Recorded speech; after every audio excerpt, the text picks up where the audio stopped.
It's just I was trying to be close and talk louder. I can pretend I'm on stage out at the Footshill Blues and Roots Festival last weekend. Hello, ladies and gentlemen. Good morning. Good morning, Dr. Douglas. All Good right, so morning, all you wonderful stream watchers, all day or right. night. Are you going to give us a little intro? Dial us in. Dial us Well, in. here we are. We're in Australia. Dear old Sam's way down there in lockdown Melbourne, and I'm up here and fully liberated, barely touched by COVID. Townsville with the most beautiful rock on earth, perhaps outside of Rio, that's surrounded by buildings and city. And the one you're looking at right there is beautiful Castle Hill. It's had the same surface pointing up to the skies for about 150 million years. And the overburden, the rock above it, way back when the crust was much younger, was about 3 kilometres higher. Never see the landscape as static. I don't have a follow up to that. I got to say, you're coming in hot. Geologic time, it's sweeping, it's big. Biologic time, it's sweeping and big. And here we are in the middle of the biohuman explosion since the last ice age, and everything's just fabulously human as we humanize the landscape. Look there at Castle Hill. Oh, those buildings I see. When did we start to build? Oh, maybe 10,000 years ago, maybe 6,000 years ago, maybe longer, little bivouacs and bent things. The great apes, they make little nests. Birds have been making nests for, what are you seeing over there, Sam? Oh, yeah, Oh, good, eh? Hey, no, come back in. Come back in. I was just hang swapping on. around. There we go. That's a better setting. There we go. It looks like I'm looking at Okay, you when now really I'm looking at myself. Sam believes this is the first time anyone on the planet's done a video Zoom stream green screen, and Can I, it's I fitting. can I let everyone know what I'm doing? So I am I gave Dad a green screen as a virtual background to set up in Zoom. I've already got a virtual background, blah blah blah situation. So we're both green screening with Zoom, and that's feeding into OBS where I'm keying out the green. So I have so many ideas for this. Like, do you want to come on set? No, you're just a disembodied head. I can't bring you on set. Maybe I can put you in a jar. I've got an idea. So anyway, I just so many funny jokes. So let's go back to the canoes. Oh, hey Dad, how you doing? Oh, wait on. Oh, there's a big wind coming. Oh, wait Oh! on. over, over the Niagara Falls, wait on. Over the Burdekin Falls, over the Burdekin Dam. Got to keep it local. I'm a geographer. All right, next question. Interviewing time. Hey, I'm the interviewer. What have you been up to this week? Well, it was only last week I was at the inaugural, the initial, the premier Blues and Roots Festival. It was staged on, I'm saying that my battery's going to run out in about 8 seconds. I had it plugged into what I thought was a mains.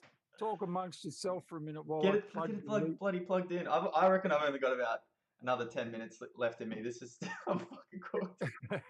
it says it's 23%, so it's probably good for another 10 Oh no minutes. no yeah. All right. Well let's go 10 minutes. So Yeah, let's okay. do a type So five. We've got Blues the and topics. Roots You've got your Festival. topics right. Music Okay, I've led. got the Okay, topics. I remember. Hang on one second. Before we go to the blues roots thing, my understanding of music led is that part of the problem with modern atomized Western society is the dissolution of like community networks. And that most of the ways that we come together in a community are non-sustainable. We burn plastic, we burn gas, we fucking whatever. You got to pay to sit, you got to pay to play. Whereas music is something that's as old as time, tested and true, brings people together. People love doing it. You just need a rock and a stick. A community-led community building, public picking, people like be outside, yada yada yada. It's like put the music first because people love music more than they love fucking gardening or whatever. It's the magnet. It's the magnet. Yeah. So what? So all right. So how's that been happening in Townsville? I hear it's been happening. I hear that actually some of that music-led community stuff's been happening in Townsville. Yes, well, actually, Townsville, very visually topical. That. What a segue. And he's my son. How proud am I?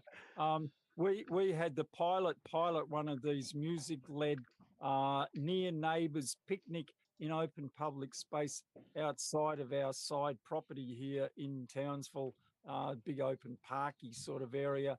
About 3 weekends ago, we ended up with about 15 near neighbours. I'd invited them by letterbox or g'day 2 or 3 weeks prior.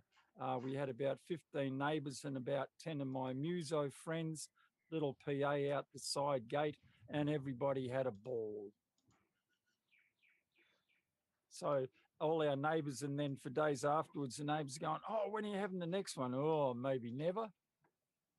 So it's just a way of getting people out and about, because with the COVID lockdown, we've all learned we like being at home by and large. We spend a lot more time in our own neighbourhood, and of course, then we drive our cars less. Therefore, if we meet more of our needs more locally, particularly our social needs, then we're a step ahead in the carbon, fossil carbon into the sky, warm blanket climate, heating, ice retreating, sea levels rising, society as we know it being destroyed amongst mass extinction. And that's nearly a song. Yeah, I'll start. Carbon heating, water's receding. Got my heated blanket. I'm late for my meeting. Yeah. That's a bit of music. Let's get our priorities right. What will work both day and night into the long term. The long term. That's what it's about. Did I see something on your left hand, or are you just happy to see me? Oh yeah, no, I just put my glove on for no reason. I'm just a fiddler. Okay, I thought it might have been a virtual glove. No, I do have a lot of virtual equipment, but Yes. I currently detest all of it. It's what he does for a living. Oh, look, I can sneak in amongst the rock here. That's what he does for a living. Virtual, augmented reality. You know, in seeing this, I realized that like the app that we're building, like I can't talk about it or show anyone at the moment because it's obviously a secret. But it is very inspired by Townsville. Like you'll see, Townsville's an epicenter. Yeah, well, it's got good bones, right? It's got good infrastructure. It's got You're good. looking at them. Yeah, exactly. Quartz. You never really think of rock as something that's been around for like ever. Pink granite. And you'd be reminded of our Plantain song, standing on pink granite, looking over the town. On that chunk of granite, that's Townsville. And we in Townsville want to get our own website and then bring Townsville music to the world. So, all right, I've got I've had a guest write in a guest response. I've got a letters for Doug. So I shared your blog about, and I'm going to give you a chance to respond. I shared your blog about. Well, let's bring it up. Let's bring it up. I'll look out and I'll plug into an alternate power source whilst you're bringing that up. All right. Let's bring up. Probably need different. You know, I'm going to try and get on the set. This is so funny. Look, this gag is going to get you at least 20 more streams, so just get used to it. Oh, hang on. I fucked up. I'm going to put that in. Video capture device, chroma cam. Oh no, wrong one. That's me. Yes. Yeah. Window capture. Zoom. Hey, there he is.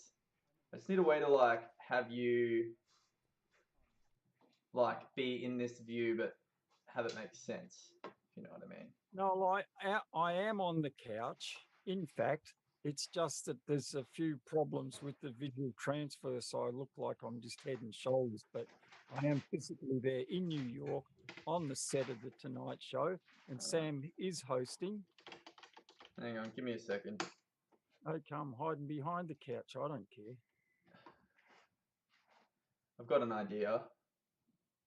Is it the one about the full value money? Because I can overdub it whilst you're bringing the visuals up. Yeah, in a second. Just let me just do this first because it'll be funny. If only we could see inside his mind, it would be wildly chaotic, synaptic in all directions at once. Yeah, well, yeah, I think people are actually getting a pretty good like look inside my mind. That's the thing about this like live media creation thing. It's just like you just get to watch me do it live. It's pretty fun Yeah, for me. I assume it hasn't been quite as popular as I thought it would be. That's right. I'm having fun. well, I think having 3 viewers is you should be very proud of yourself. I started getting like when I was doing my art streams, I was getting something like sometimes like 10, 15,000 viewers in one go. And I Woohoo! was trying to figure out what the common denominator was, and it was the streams where I didn't talk. So I tried not talking for streams and just doing stuff. But then I realized like I actually wanted streams so I can talk. So who cares if that makes it less popular? You know what I mean?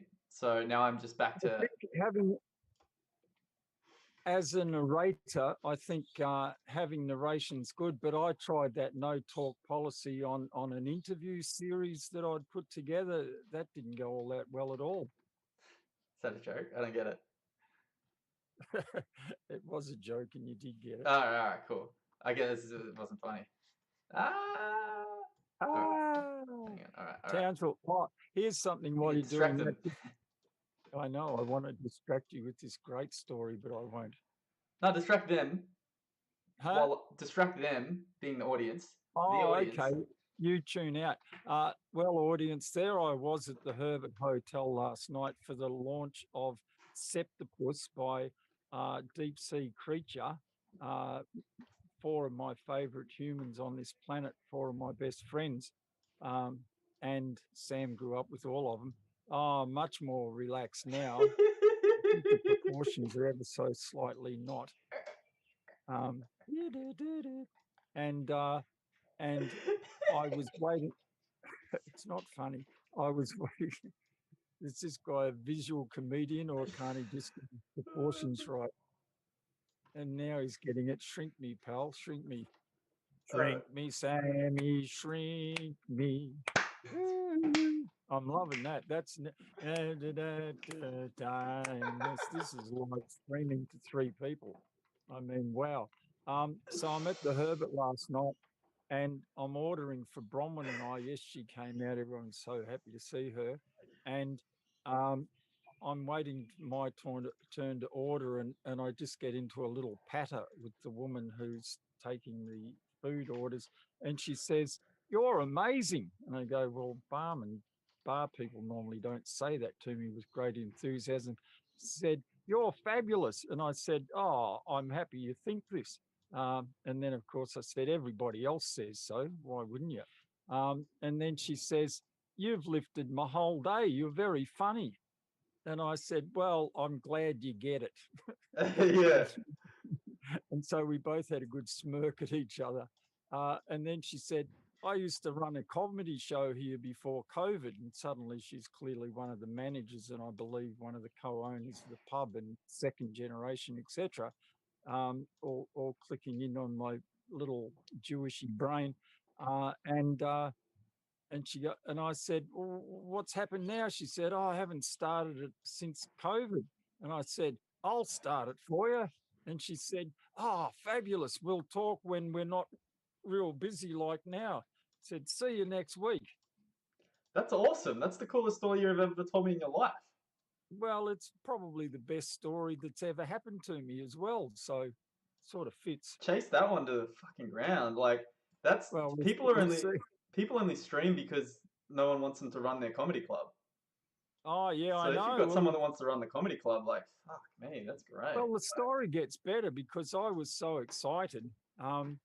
And when I went inside, now you remember Lenny, who went to Uruguay for many years, and she sings. And Yeah, I remember Lenny. Hang on.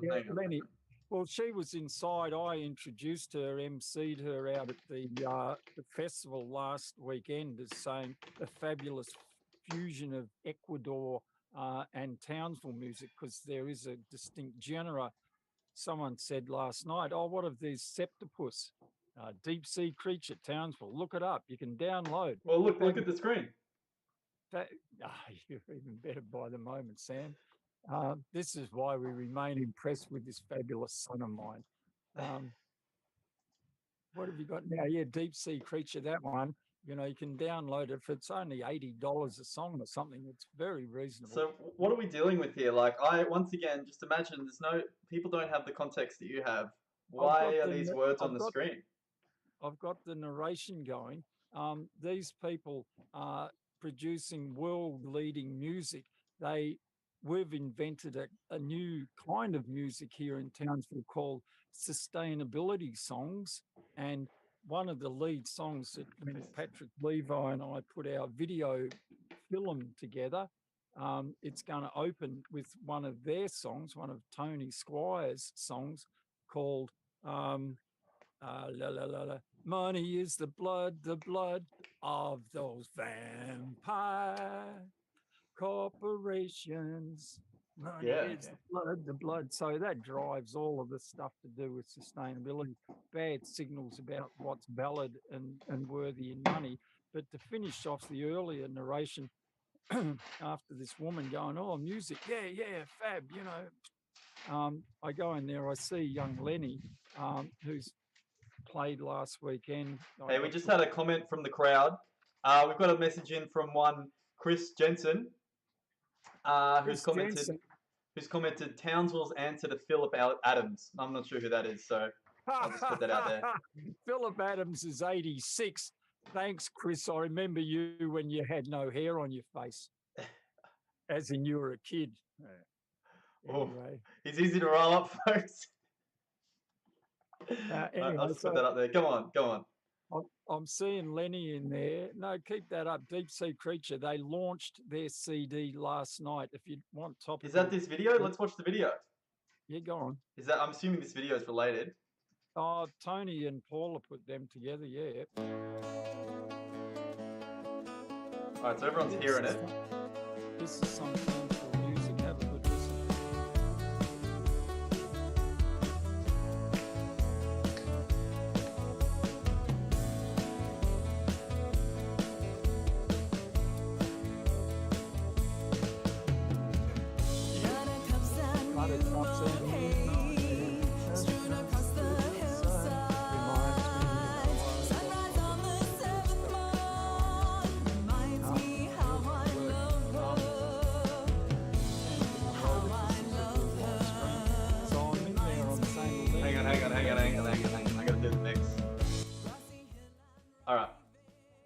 Good? We're good. Because I can't hear the music. This is the behind the scenes part of this live streaming, so I can't hear that music. Come on, Zoom, lift your game. How long have you been in existence? How long have we had flat screens? Come on, Zoom. Yeah, come on, Zoom. So I see Lenny in there, and we always light up when we see each other. So I go, Lenny, Doug, good to see you. And I go, look, I just got the gig for putting on the comedy thing in here. I said, but we need to do comedy and music. She goes, yeah. Oh, yeah. And then she goes, so we've got a whole thing. And of course, I talked to Goodo a bit later on about it. Oh, yeah. And he writes so many funny songs and stuff. It's a natural. So we'll try and live stream some of that, all of you punters out there who are grooving on. And Australia, like America to some extent, but Australia's got a very deep history of doing these semi-ad hoc kind of interview things that you just get two characters who work well together and we just yibber-yabber about stuff. Look, I don't know how effective it is to tell people that a format is working. I don't know. I'm not saying it's working. I'm just saying that Australia's got a deep, like this. It can work. It has worked. Yeah, Roy and HG, they just get together and they just yibby-yabber and they're drier than two old bones out in the Simpson Desert. And they're just dryly, absurdly funny. And Sam and I are capable of that, but I'm a bit motor-mouthy having been the MC. Your turn, Sam. I think I'm funnier in the canoe. Well, let's get back there. Now we're good. So I want to dot point over the topics that we were going to cover. Yeah, just do the topics. Do a speed 30-second speed round. Oh, well, as long as Okay, you here's want. the speed Just happy round. to be in the canoe. We've mentioned music-led picnics in open public places. How did it go? That was my follow-up question as an interviewer. What sustainable outcomes do you feel happen from your music-led picnic? People now feel greater social cohesion, so that if anything should happen to any of our 6 or 8 near neighbours who came, we know each other's name now. We've seen each other's faces. We have an underlying sense of trust, because that's how psychology works. And so if any of us are any strife, or we've got the big cyclone coming and we need to warn each other just to make sure, we're in there, because we undertook some social bonding and some sense of cohesion. Hey, I'm getting in your canoe. All right, go on. I'm trying to get out. Like we moved to a bigger house when you were turning pubescent, so we didn't have to be too close. Anyway, the next one is, we're going to talk on this for 8 seconds, the Australian budget. We're going to talk about, this one I love. Imagine this, we're in American politics, and this is clippings and comment stuff. Imagine in the American context, if the next presidential election, listen very carefully, all of you people out there, the next presidential election, Judge Judy with her gavel was the adjudicator. Judge Judy goes, President, your turn, and he'll start waffling on relevance, and she'd just kick him out if he was. No, because she loves people like that, probably. She also loves being fair, and she says, that's a load of baloney and all that stuff. Yeah, but he's better at bullying than any bully. That's the thing. I know. So put her as the adjudicator between Biden and what's his name again? We've had our Trump, and now we're stumped, going somewhere. So there's that, Judge Judy. Oh, I remember the song that you were. I remember I was talking to Pat, and I had one of your songs in my head.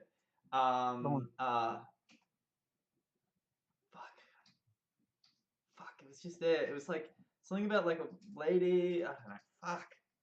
It just came to me, but then it got replaced with that Walking on Pink Granite song. Okay, Judge Judy adjudicating Trump. Are we doing the bit? Okay, how about we do it? We'll do some improv. Okay, go on. Do you want to be Judge Judy? Yeah, I am Judge Judy. Oh, babe, Biden. Oh, hang on. How's Trump? Yeah, I'm Donald Trump. Oh, get out of here, Joe Biden. Now, Joe Biden. I'm not very good at impressions. I realized. Stop. This is me with the gravel, and you must stop, else you will be removed by guards wearing masks. So these guys over here, they're going to remove me. Come on. Stop, President. Stop, President. No personal attacks. What points would you like to make as to why you will be a good president for the next 4 years? Joe Biden here, he doesn't even know how to tie his own shoelaces. I've been here, I've done more than 54 months, and he's done in 74 years. Personal attacks. Joe Biden here, yeah, personal attacks. You're personally attacking me. Everyone's personally attacking me. I'm the president. President. It's just yibba yabba. President, how do you respond to the statement that there's many people who believe that you'll be drawn away from the White House in a straitjacket even before the election? The only thing I'll be drawing is drawing checks for all the people out there. I'm going to give you $100. I'm going to give you $100. My opponent, Joe Biden, Hillary Clinton was a criminal. Anyway, we needed Joe Biden to interrupt for that to work. And also, you're Joe Biden now. Come on, Joe, your turn. Just state your policy. Now listen here, Mac. Listen here, Mac. Not Cagney, Biden. He does. What he does, he's like, hey, you shut up, Jack. Hey, I can get 3 nickels on a quarter. Joe Biden is living in the fucking 50s. Like, it is just they're all fucking too old to run the fucking country. If I weren't so old, I'd fully agree. But with age comes wisdom, as a rule.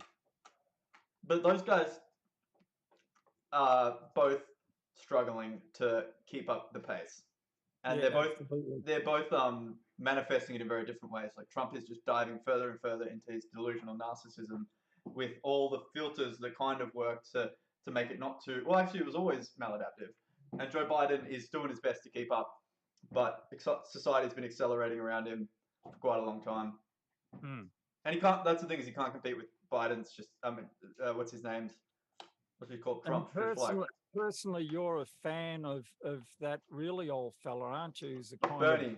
Well, younger than both of them, but just doesn't look like a fucking nuclear bomb salesman. no. Whereas our prime minister is we make about $1.5 billion a year off the sale of arms that we have designed and manufactured, and arms are only used to either defend yourself, or to ultimately end up being used for the purposes of aggression and warmongering. And there are a lot of the old analysts who go, war's good for the economy. And, obviously it just isn't. It might give spurts of creativity technologically, but we can get to those same technologies of benefit long term without the war stuff. So anything that's pro-war, I'm pretty thing about, which is a nice segue to one of my other dot points for today. And probably as we do this segment from time to time, Sam, into the future, it's a heading that won't go away. And you've spent a lot of time thinking about it. China. What do we reckon? Well, that's your call. Okay, yeah, well, look, I think that I'm not as educated as I could be about the reality of them as an authoritarian regime, but I do understand the context of propaganda imperialism on a global level, and that, the people that write the rules and write the history, the people that live within those bubbles, that they have that version of the world. So our version of China as like the enemy of capitalism that's been given to us through 60, 70 years of protecting capitalism. Like, obviously, I just take it with a grain of salt. They're what was a undeveloped country that's rapidly developing. To get, I think they've got the number of people that got out of poverty over the past however long is unheard of. They are much better equipped to industrialize using renewable energies, and I think the chances of them being like a customer of our coal even over the next few decades is just delusional. And I think that the Australian conservative, fossil fuel backed people know that. I don't think they believe fossil fuels for the next 50 years. They have to pretend it's for the next 50 years so they can have their going out of business sale, so they can jump on the monorail. So is China an authoritarian regime? Maybe, probably, yes. They do. They execute prisoners. They have concentration camps. America has the highest Native American, the incarceration rate for African Americans is crazy compared to white Americans, and they essentially work for cents on the dollar, putting out fires, doing America has re-enslaved its African American population. I guess I bring it up as comparing imperial powers and saying, well, these guys are just and these guys aren't, because these guys, and it's like, well, you regularly execute black people on the street versus you, through a bureaucratic whatever, execute this person or whatever. They're just massive authoritarian regimes. I don't think one's more or less benign than the other. Though China does have a lot of very bad, immoral things they do. In terms of them as a people and a populace, their work ethic, I think, is something to be admired, and I take some cues from it. They are jumping leaps and bounds ahead of us in tons of technological advances. They will replace us. I think they probably already have replaced us, that we just don't know it yet, as a manufacturer of software and hardware innovation. All the stuff they're copying to sell in terms of mass manufacturing is all the shit that we figured out how to market. They're copying the brand power of those things to sell those things that are needed. But drones, AI, they're just miles ahead. So just learn Mandarin. Yep, all the tech. So China, in the long haul, my take is that it's one of the, if not the only country that's largely had one coherent monoculture of power on a national level, apart from since the Opium Wars in the 1700s, when the capitalists with their guns and their arrogance and their Christian God and so on, tried to muscle in on China, couldn't corrupt them with money, to your point of capitalism, and so tried many other things, secured Hong Kong as a trade-off port. And from there, China, in my world, 25, 30 years ago, said, you know what? One of your phrases said, you know what? We've been resisting capitalism and capitalist incursion and so on for 250 years. We're about sick of that after Mao Zedong reunited the normally over tens of centuries united country, built one wall ever so long ago that you can see from space, united over a long time. Country 25, 30 years ago said, you know what, we're going to give capitalism a spin after all. And in those intervening 30 years, it's now nearly the largest single economy on earth, and steaming ahead at a great pace. And as you said, the greatest migration in all of human history from rural poverty to at least lower, if not actual middle class suburbia, in all of human history, over 1 billion people relocated in those same last 30 years. So now its main cities are just glamour of amazingness. Final point on China as an energy source, and on energy, is that as an energy source, fossils had its day, full stop. You know, the powers that be in the vested interest of the old money, etc., etc. However, for good coking coal, for making steel, which we all love, I have a love affair of steel, as we all do. You need coking coal to mix in until we get some organic alternative to get that carbon in there to make it ever so strong and resistant to. I think they just figured out how to make solar smelting. Let's have a look. Let's bring it up on Yes. solar smelting. I think it's obviously one of those things that they've only just figured it out, so it probably isn't that. The French tried that in about the 1980s. They had a bunch of solar thermal concentrators of lots of big mirrors concentrating on what you'd loosely call the smelting point, and it was successful. But also, it's literally heat from the sun. Yes. Not like solar panels and they use a battery. No, just mirrors and concentration of the infrared, the hot dip of the solar spectrum. Should we get our mineral acquisition and manufacturing into space? Will that solve the pressure on the biosphere?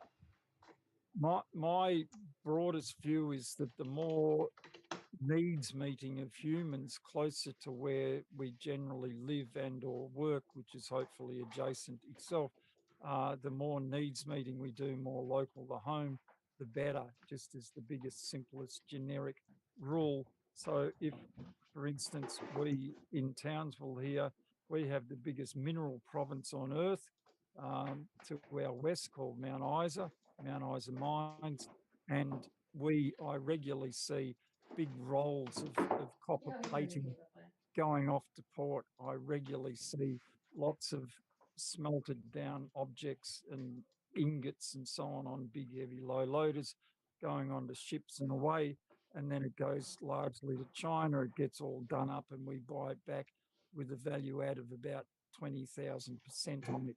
So the more downstream inline. So what we should be mining the copper and then making copper related things here and then using it, and they should be mining their own copper? Or what I'm saying is, should all the mining not happen on Earth at all? And then it just goes where it needs to. Drop it in, you just drop it from orbit, boom, there's your copper.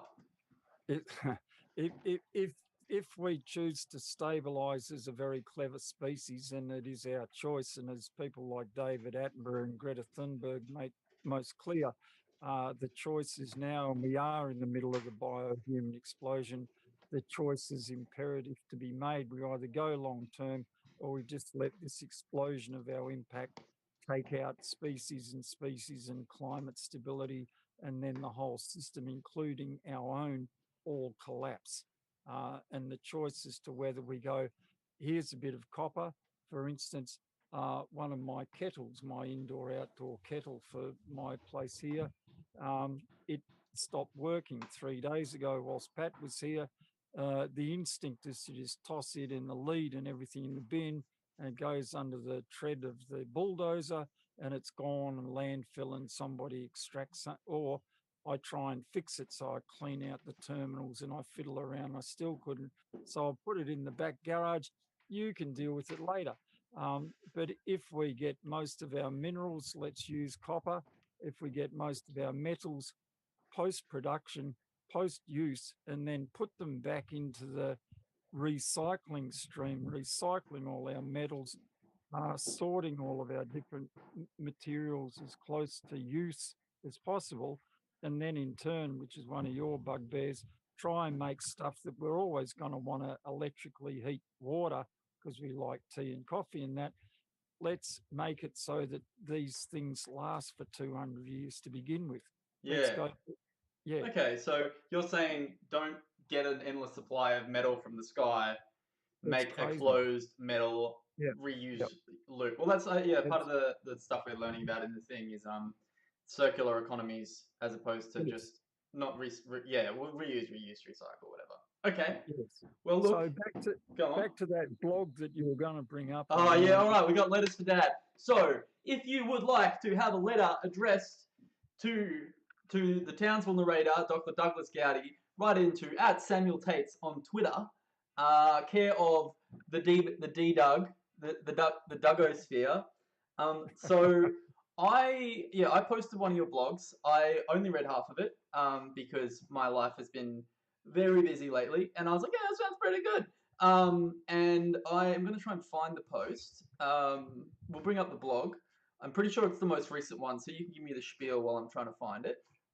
Sure. I don't know which one it is. Is that the Full Value Money? Yeah. Maybe let me just Google Dad. The Full Value Money story goes like this. I think humans. Yeah, go on.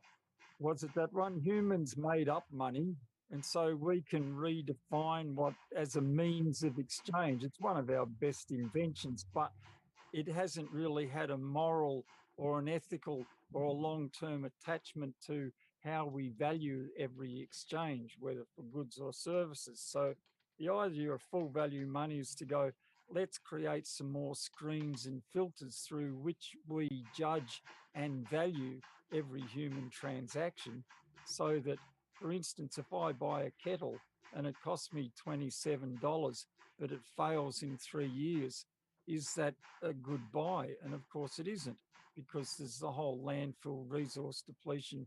If you push things through the long-term filter, is this going to be useful in 200 years, or is it a piece of junk just waiting to get into the rubbish stream? Then we reappraise how we value things.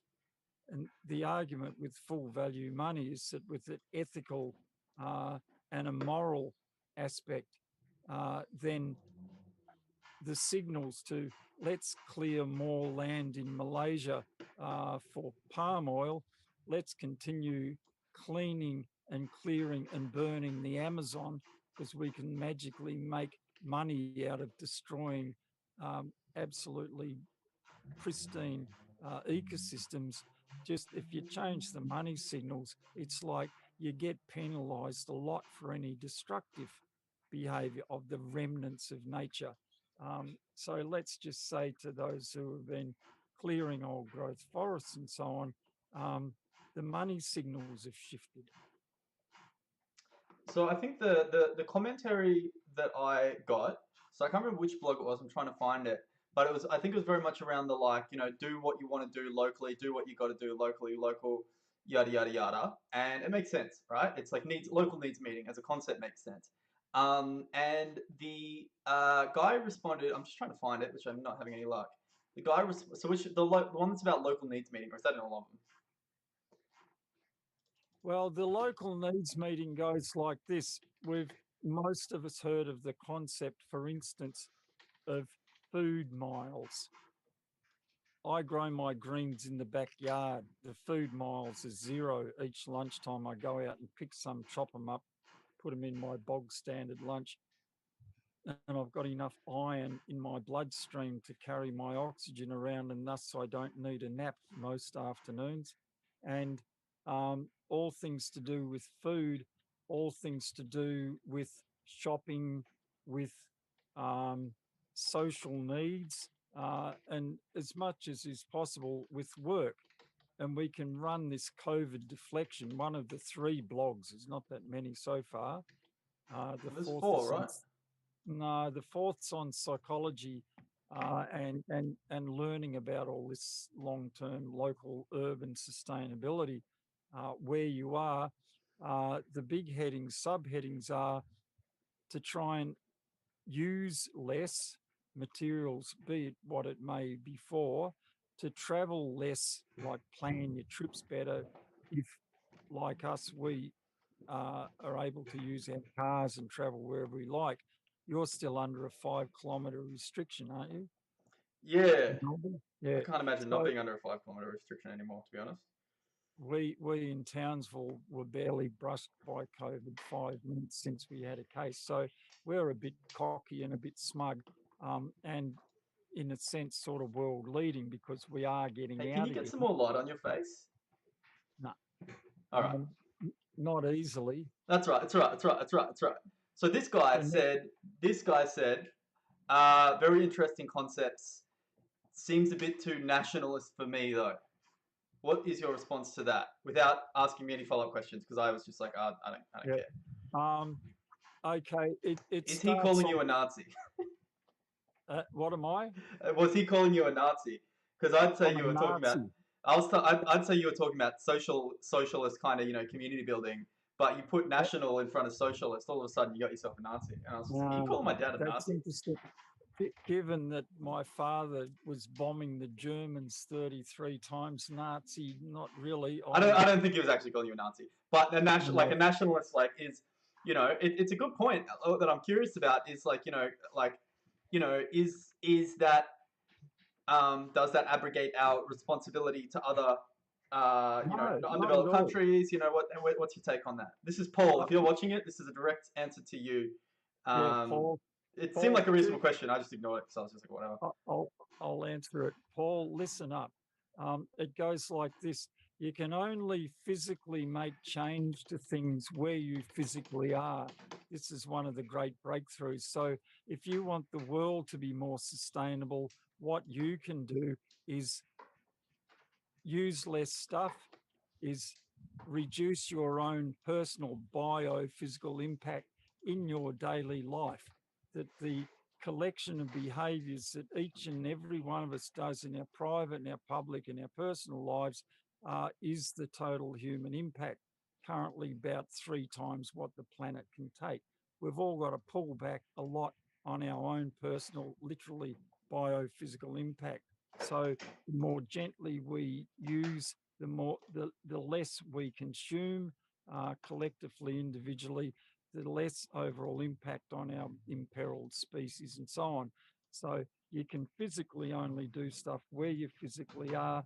Hence, you can only do stuff close to home, especially when many of us are locked down in COVID. So with a lot of us across the planet, we don't do aeroplanes anymore, and we don't do aeroplanes, even though we might lose our heads because of it.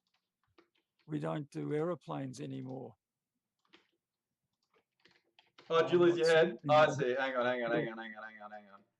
I'm listening. I mean, that might be Paul attacking the Nazis. I don't know. He might have hacked in. I want this head for me. I'll put it on my shelf. No. I've just cooked Um, it. I've just cooked it. I reckon that's a wrap. Well, if you want to write in with any more questions, I didn't mean to ambush you with that one, Dad. I hope you, but I think you handled it pretty well. I think we got there. like you, Sam, I can think in real time. Oh no. This is what I look like, Paul. Does this look like a Nazi to you? No, I thought it was interesting. His question about like what was it? Just like there is that because there's this whole idea with like neoliberal hegemony stuff where it's like globalization you know, the West comes in and it solves everyone's problems, and everyone needs to, you know, like Bill Clinton needs to fly into Africa with his saxophone and dig a well, and then fly to, when it's actually like building these, you know, building community fabric. But like, how do you do Mm. that from your own Uh, community and just hope everyone else does theirs? I think a lot of it comes down to nationalizing energy grids, to be honest. I think that creating national renewable energy grids so that people control their electricity supply and manufacture and take the profit from it, and that goes back into communities. If you had that Yep, as a template that people could roll out across yep, communities, you wouldn't need, you know, these massive like centralized infrastructures it's that sort of true. like essentially just like build roads and power lines and stuff like that. So Yeah, yeah, it's true. So the connecting national grid, that's a national issue, and Albanese's just talked about beefing that up. Um, there are at least three examples in Victoria where communities have developed their own mini grids that they then feed in and out of the larger grid, but they have taken control. It gets back to a fundamental that when I was doing some work for Friends of the Earth, in the early 1970s on renewables and so on. It comes against the power control thing, which is that if you've got central big stations, you have power and control. If you have dispersed collection, storage, and local use, you have less power and control. And that tension between central control and dispersed personal freedom, it's the opposite of Nazism. It says we can act as individuals. For instance, Australians with state and federal government grants and support, admittedly, but Australians have chosen to put the most solar electric um, panels on our roofs per capita than any other country, I think even including Germany. Um, really, I didn't know that. Oh, yeah, no, we're big on innovation and creativity. We're early adopters of. We in Australia took up, for instance, mobile phones much quicker even than the Yanks back in the day. We love new stuff. We Australians, because of our collective background, have a propensity to see the future as coherent and real, that we make conscious choices to head toward. The politics of all countries is largely on a 3 or 4 year cycle, which is the opposite of what long-termism is needs. So we change the money signals if we beef up our local needs meeting. We reduce the need for travel. We can localise water and energy capture and storage and local food production, open public space. Something I've been working on for decades in Townsville, the Ross River Bush and Food Garden. 1973 got the Ecology Award for the year, got a little thing from the mayor that year. Townsville just on the wrap, because Townsville is an incubator of let's see the good future and go for it. Townsville just the other day was nominated as something like one of the most sustainable 100 towns or cities in the world. And I've got a meeting with Townsville City Council person next week, and hopefully they'll say, here's lots of money, do all your magic, Dr. Doug. Dr. Doug does the magic. All right, so Dad, while I've got you, I'm going to try and bring on my friend as a guest. Just Oh, because, onto the couch. yeah. I'm so excited. Go on. Hang on. Okay, let me. Hey Siri, call Antoine. Just to confirm, you'd like Yep. to calling now. I'm gonna see if I can dial him in like I dialed you in. Sweet. Who's Anton? He's a great new friend that I've made at work. Hey, buddy. So what you're gonna have to do is you have to dial in via Zoom. I sent you the link on Facebook just because I've got it here, and then I've also sent you a green image that I need you to make your virtual background on your phone. And then you're going to come in as a segment, as a special guest on me and Dad's show. And then we're going to take a break, and then we're going to open up the hacker files, okay? That sound good? Because I've been going for about an hour and a half, so I need to have a break, but I thought you could come in as a tagline, and Dad's going to interview you. Should we let's All right. So are you in Facebook? Yes. This is live streaming, folks, and this Oh, is did you how not- it works. Did you not get the message? Hang on. Fucking Facebook. Bloody Facebook. Lucky it's adults only. A Oh no, good no, thing yeah, it now says that- I sent it to you. So just check your Facebook messages. Nothing. and all you happy viewers out there, while Sam's being the techno head, out at the Blues and Roots Festival last weekend, we couldn't do live streaming because there's virtually no signal. And that was interesting, living Right. more or less without flat screens for days, but people recorded anyway. I'm just ambling on while you do the techno stuff, Sam. Keep going. All right, so the Blues and Roots, here we are. Sam's at his bloody console. He's got in the front of that canoe, you lovely viewers and listeners out there can't see Sam's canoe console, but I tell you, it's a ripper. And it's all done by Bluetooth so that wherever you are on the planet, he's directing and guiding. Hang on. Keep going. It's all right. You'll have your head back soon. I've turned into a black square like a blank TV screen. All right. All right. You'll Get me out of this black square. All right, all Help, right, all I'm right, two-dimensional. I'm glued on the moving sheet of now. Now I'm a big black What's square. the? All right. There's another one. What's the moving sheet of now? Oh, the moving sheet of now is it's a whole new cosmology. It's a whole new cosmology. Hang on. Hang on. Hang on, I've got one photo that I have to show you while I'm explaining the moving sheet of now. I don't know if it'll pick It's it not up. going to work. No, it won't work. Oh, Oh, yeah, there we go. Hey, it actually uses a green screen. Yeah, Fuck, this is cooked. because it's a human. That's one of our politicians, and that's his hand, his own hand, and he's just fabulous. Bob Catter. Yeah, mate. What do you mean? Isn't just- he's a fuckwit? He's the best. I met him once in North, blah blah just blah. blah, blah, starstruck. and he's no. He's as dry as a bone. He's just in it for the fun. He's a comedian. He's good fun. Where's Antoine? Anyway, Antoine, have you got your own canoe, or we got to haul you in? I reckon I could do another canoe.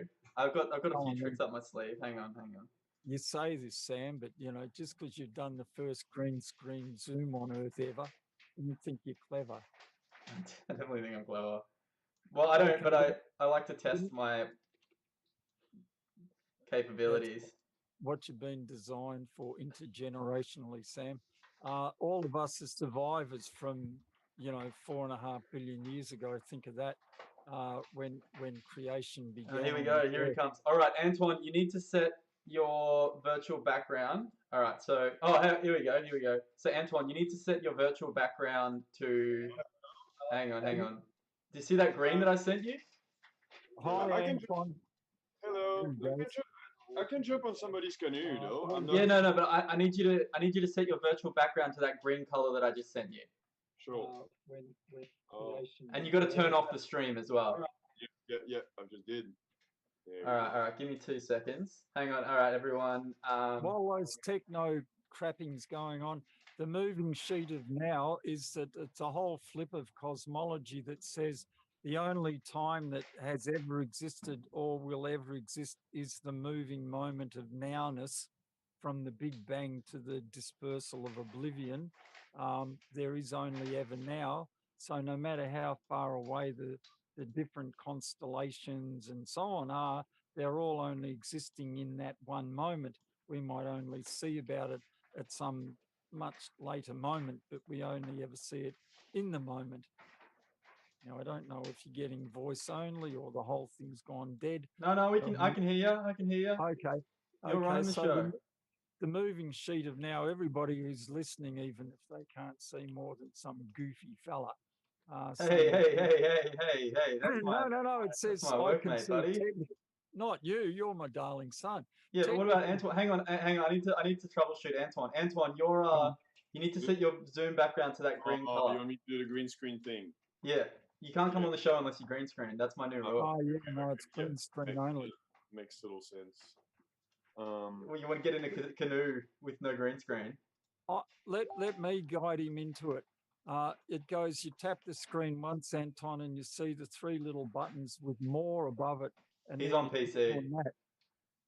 And then you see a choice of screens, and then one of them's green, hopefully, and you choose that one. Hmm.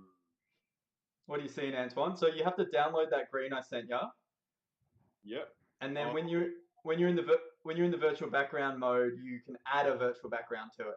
Absolutely. Okay, we're on it. I'm on this mission. It's. I'm very close. I get the. I have the. It's gonna be worth it. Now, where did Dad go? I lost Dad. Oh no, I'm here. I just leaned back while you were doing your techno stuff. No, hang on, I lost you. I'm still beaming out. Hang on. Oh, you guys can't see what I can see. I just realized, actually. No.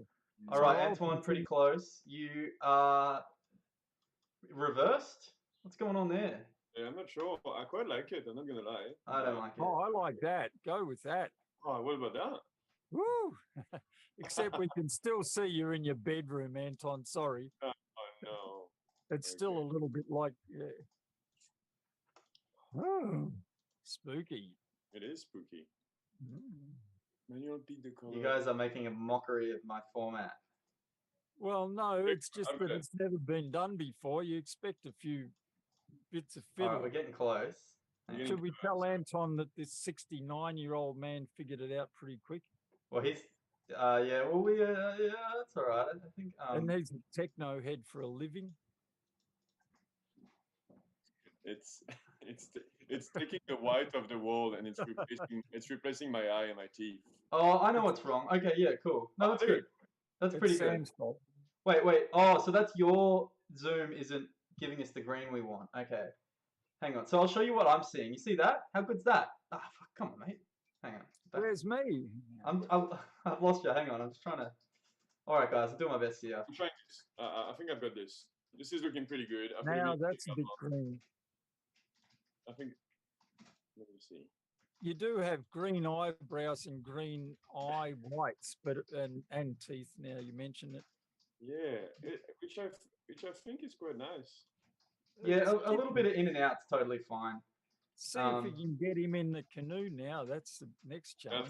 I'm trying to get you back. I've lost my dad. The cost of having my I friend is. know. Oh, here we go. Here we go. Oh, And we're not even in the bush. All right. Ah, fuck. There we go.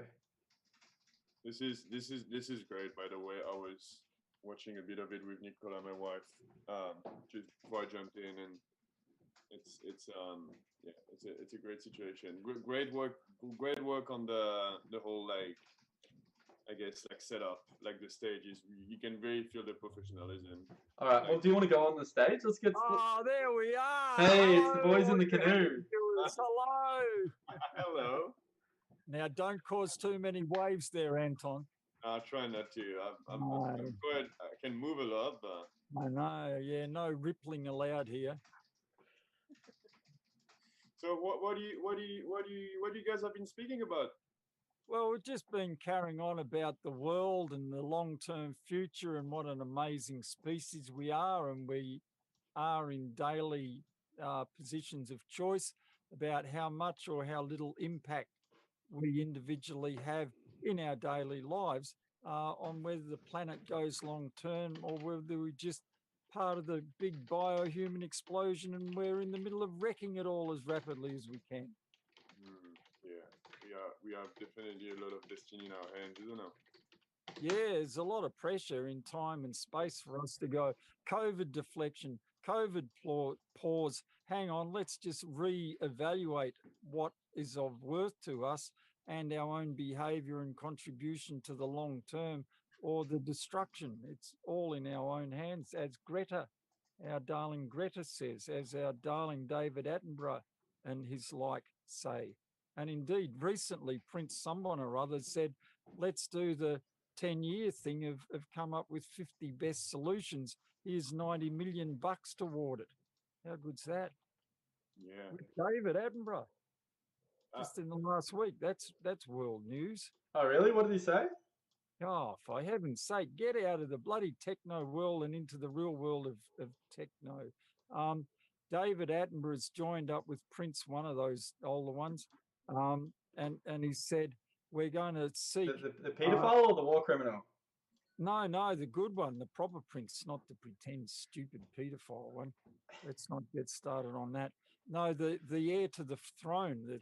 Prince Charles, the useless one. No, the next one down. Oh, Prince Harry. Prince Harry or whatever the other one's name is. I'm not a big thing, but he's joined in with David Attenborough just on the media in the last 3 days and said, we've started up this Save the Earth thing or whatever they call it, and we're going to nominate 5 best ideas that can be applied globally at the local and blah, blah level. And we're going to reward each of them with $1 million, and we're going to help get those ideas out and in play. Yeah, again, like there's so much to be like. There's a lot of, as you said, there's a lot of pressure, and there's a heavy bag on the shoulder of like our generation. Now the only thing is like, I don't know if people are actually understanding or at least realizing how much on the edge we are yet. We're still on that like, yeah, it's not, I don't think like it's clear enough, or it's not spoken, like it's amazing. Like Sir David Attenborough has always been speaking out for things that, we needed to act upon over like pretty much the start of his work, but still to these days there's not like I'm looking for the other, like the sort of like the politicians and the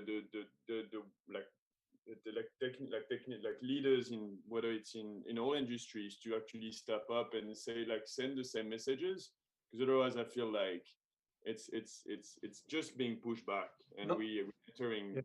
I try not to be nihilistic about it, but I genuinely don't think we have a chance of meaningful carbon redirection without either the free market moving really quickly to make energy storage and supply so cheap that it just beats all the subsidies, or like literal civil war, like violent revolution.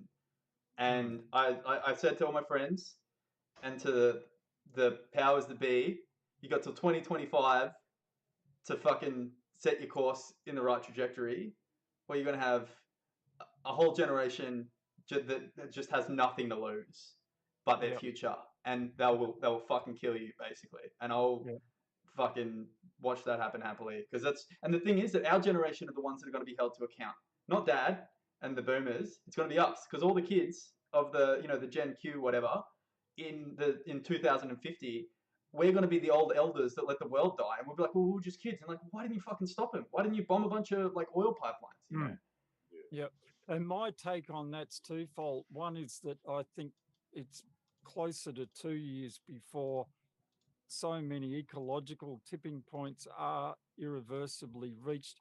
I think it's 2 years rather than 5. I think it's profoundly urgent, like now. And still various UN bodies talk about, we've got the 2030 plan, and, what are we going to be doing by 2050? I say use this COVID shutdown, this COVID sit-down time in local language, sit-down time to go, what do we value? What are our behaviours? How can we reward the good long-term behaviour for nurturing the remnants of nature? That's all we've got left right now. And the idea of pretending is exactly what you're saying, Ton, of pushing it out.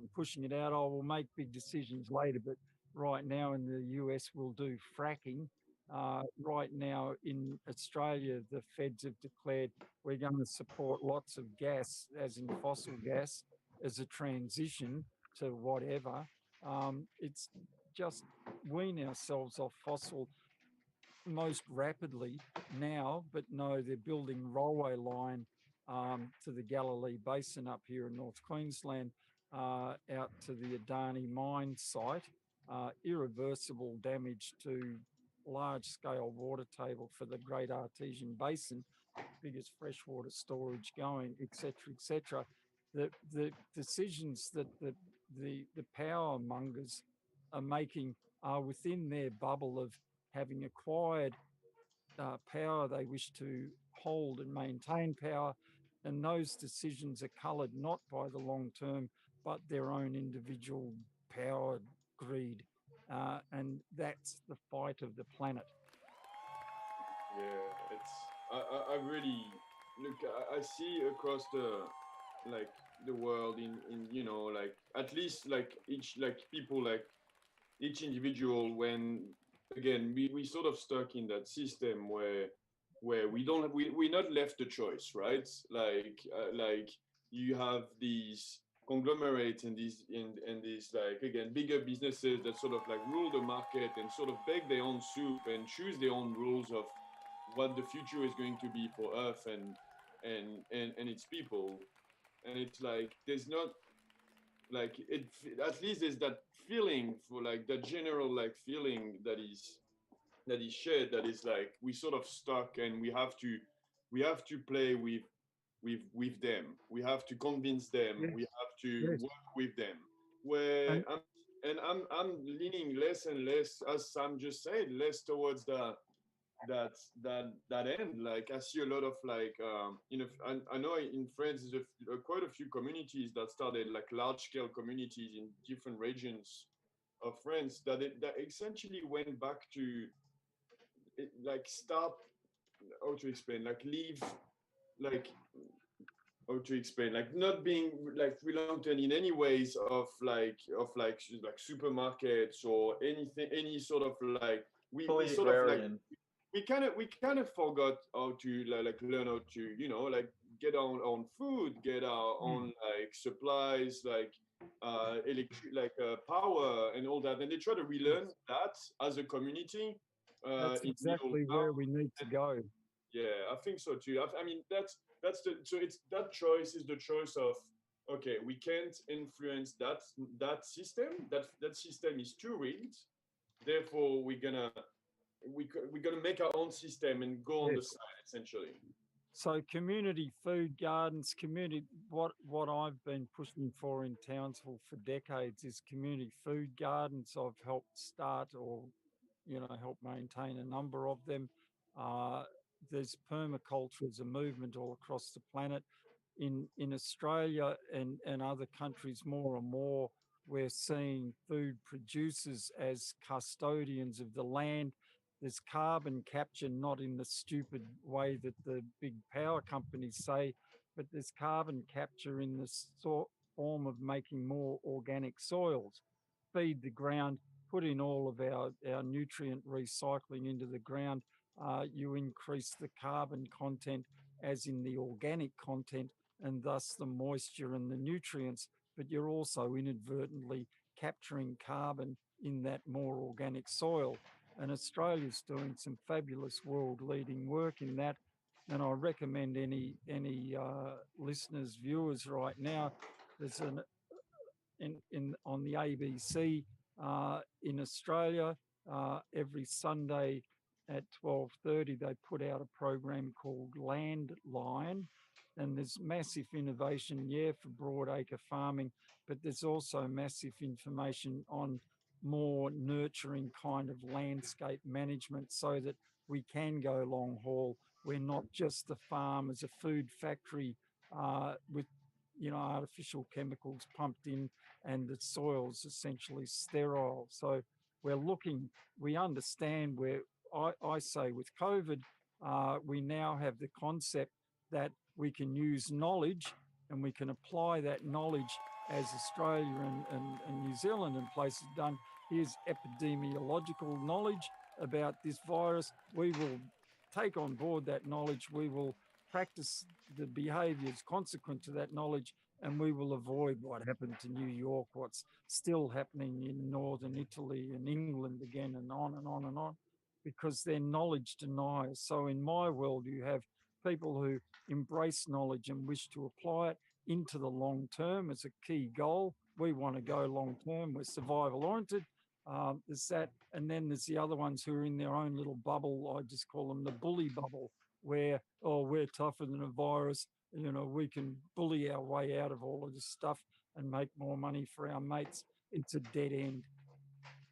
All right. Thank you so much, special guests, Douglas and hang on. I got to get this loop. Restart. Why doesn't this play? Hang on. Hey, there we go. Thank you so much, Douglas and Antoine, for coming on.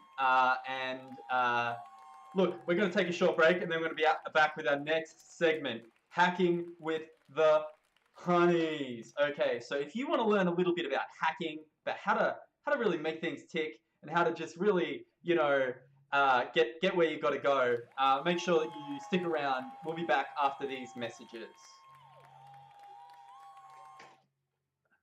All right, thanks, guys. Hang on. Thanks, Sam.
Give it to me.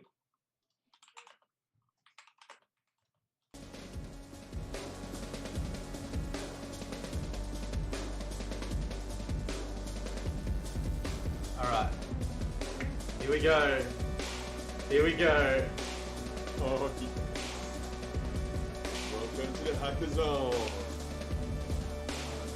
Oh, look at that. What am I on? Is it like, am I some sort of like mecha? I can't tell what I am. Oh, you know, I think I am. I'm like Mr. Robotnik from Sonic. You're you're a human cyborg. Yeah, there you go. I like that. It's very close to what's real, you know. I wish you'd put me on the chair where the keyboard is, though, because I was gonna just like crash some code right away. I could. This is nice, though. I like to see myself as a cyborg, at least for now, at least for the beginning. If you sit on the chair, I just need you to sit sideways. Do you know what I mean? Like Yeah, I feel you. facing the other way. Or yeah, hang on. You can face that face where you're gonna face. I'll flip the camera. This is mixed reality, right? That's going to be better. Wait. Or maybe I can just get you a desk. How about I get you a desk? Can we do this? You want a desk? You know? This is nice, no? Yeah, all right. Well, I'll still give you a little robot body though. All right. What do we build? I thought you had a plan. Hi guys. Hi. I'm Cypher, and this is my hacking buddy.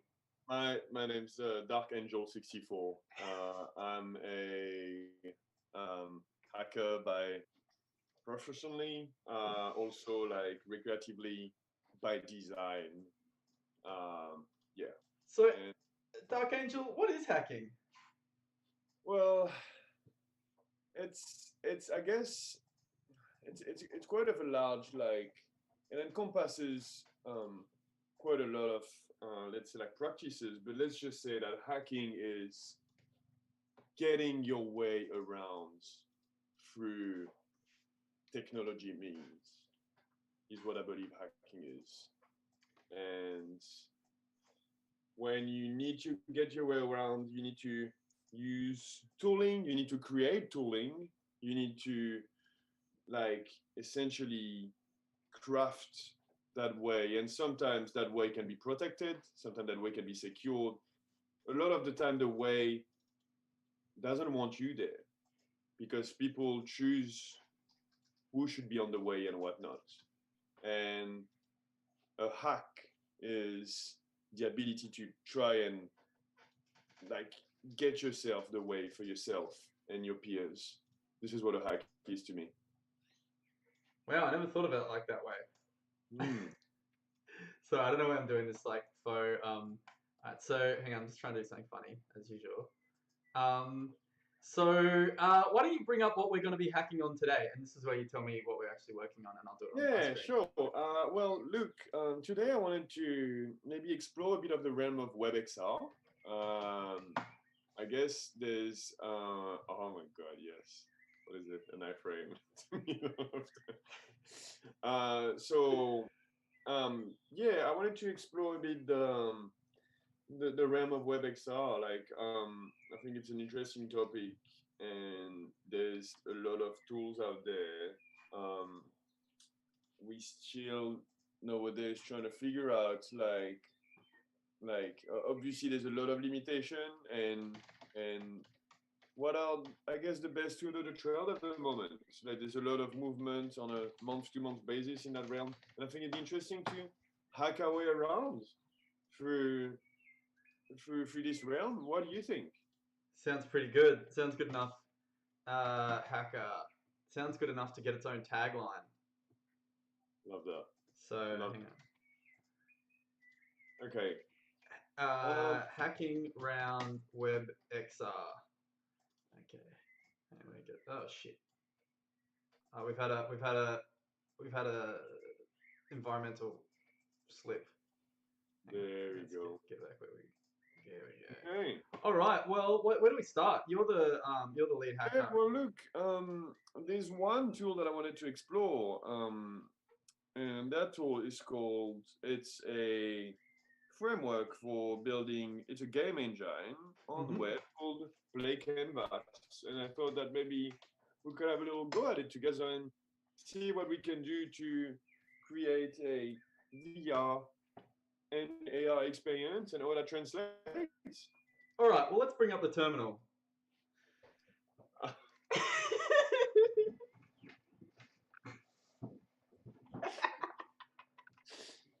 Yeah. So, oh my god, this is great.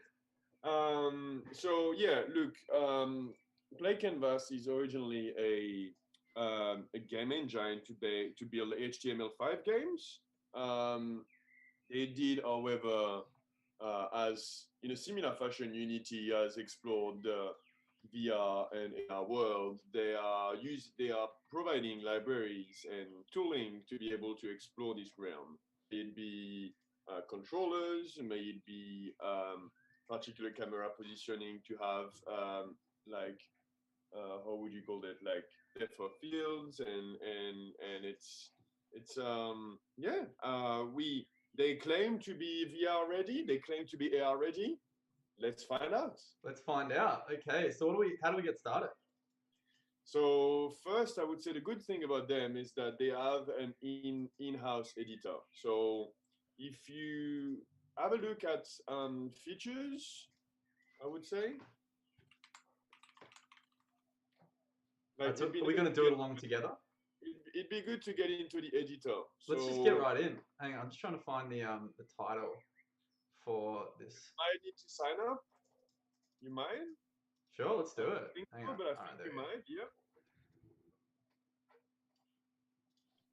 All right. Let's do it. Sign up. I'm gonna show you some examples as well of let me see. One example that we should sort of like explore, that you can essentially, the way it works is they created, similar to GitHub, they created that concept of like repositories for their projects, Okay.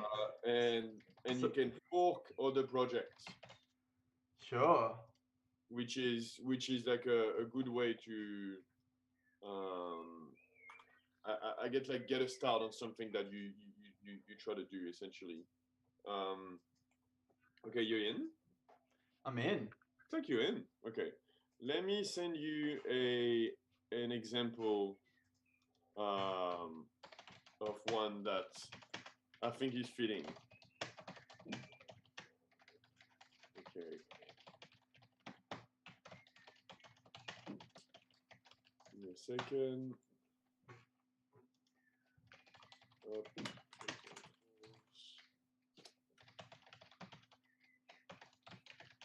It's coming. We're really close. I'm looking for the. Oh, there you go. I've got it. So what do we want to do? Builds. So Oh, this you know one, what's cool is I've got a VR headset, so I can like do VR. yeah. Okay. Uh, All right.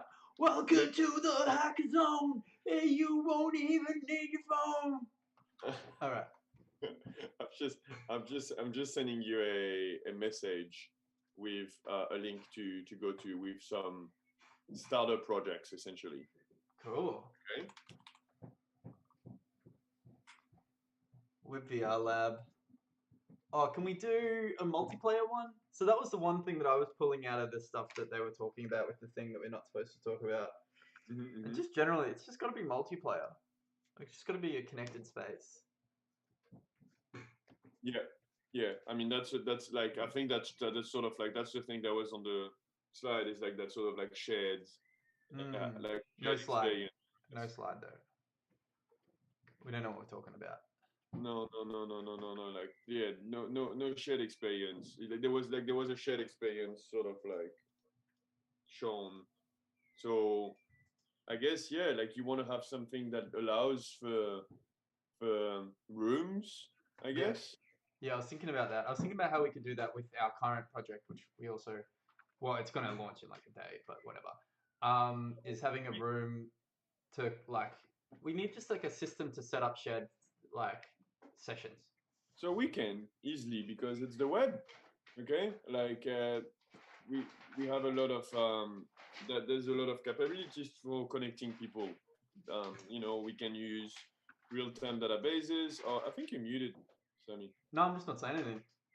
Oh, okay. I'm It's just listening. You're probably so used to me at work, just ready to go. it's the Just, camera. you It's got the the, camera. I'm looking at the camera feed on Facebook, and there's a bit of a lag. Okay, cool. Did you receive? Oh, there we go. I'm seeing on Zoom. I'm That's in. great. Yeah, watch the Zoom. Don't watch the Facebook. Yeah, It'll fry your trap. brain. It's a trap. So look at the bottom left link, WebXR Meow Meows. Yeah. I thought that so that's already a bit more fleshed out example of a like mesh that has everything on it, essentially. Everything has been baked in, and I guess it's been. You can see that the size is about. All right, the, I'm listening.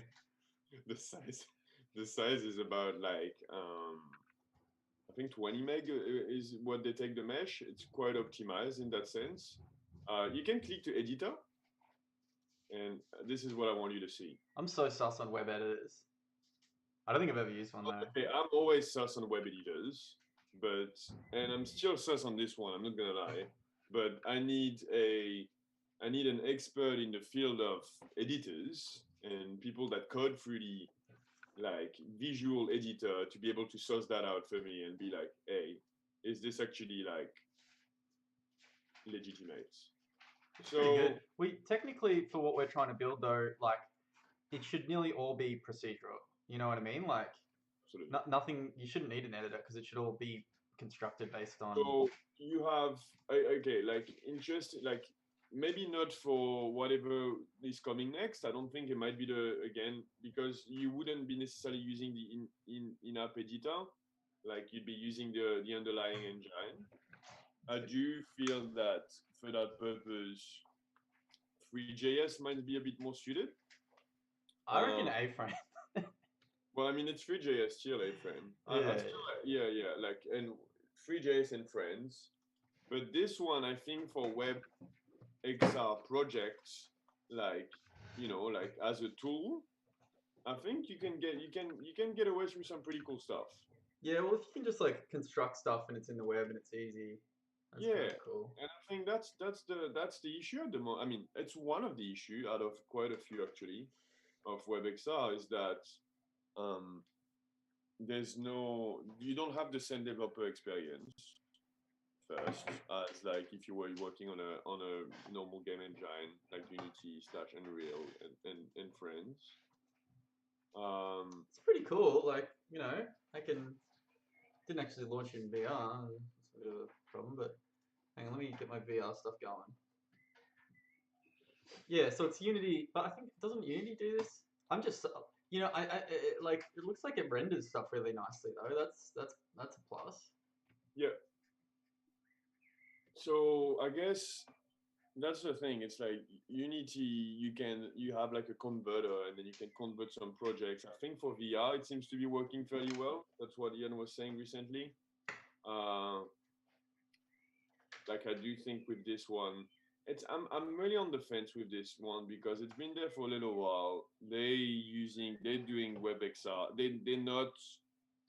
They sort of reason of being is not VR nor AR. It's sort of like a sub product that they know they have a good game engine going on, and they're providing just like whatever web like support there is under the hood. They sort of like providing that and showing some examples.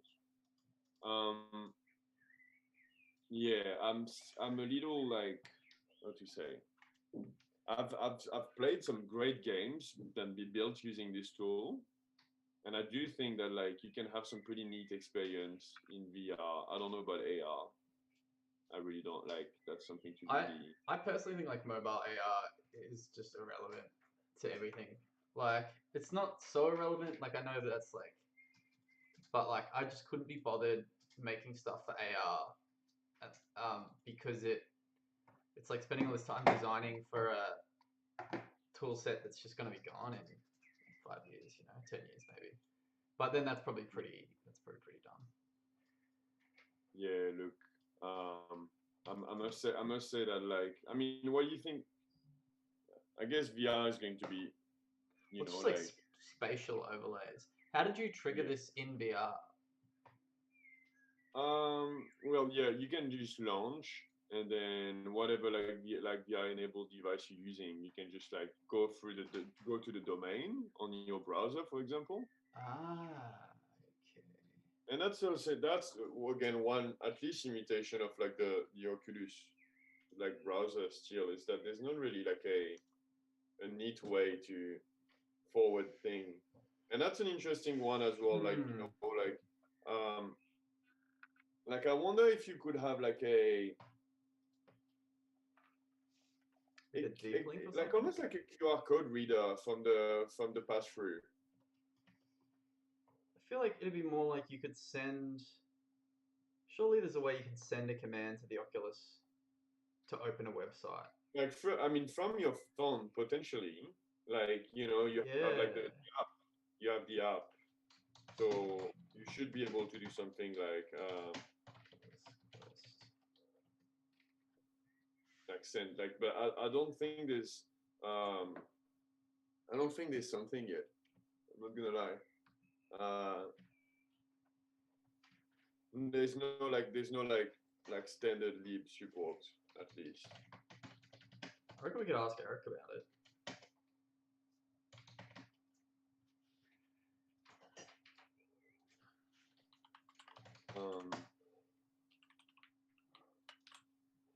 So yeah, because there's like this app deep linking, which we talked about for Ecosphere, that like you can have a link that sends a command to open an app. Okay. Like the Quest is geared up for it. Okay. So I feel like it wouldn't be that hard to hook into, because we had to make our app ready for it. So it's like the app that you request it to open is the web browser, and then the metadata is the website plus the whatever command kicks it forward that one step. So I reckon that's the bits are there, whether they support it or not. But like it's definitely. So what are we gonna do with Play Canvas? Oh, sorry, go on. I think that sure it's talking about being able to like actually I would be spination on Oculus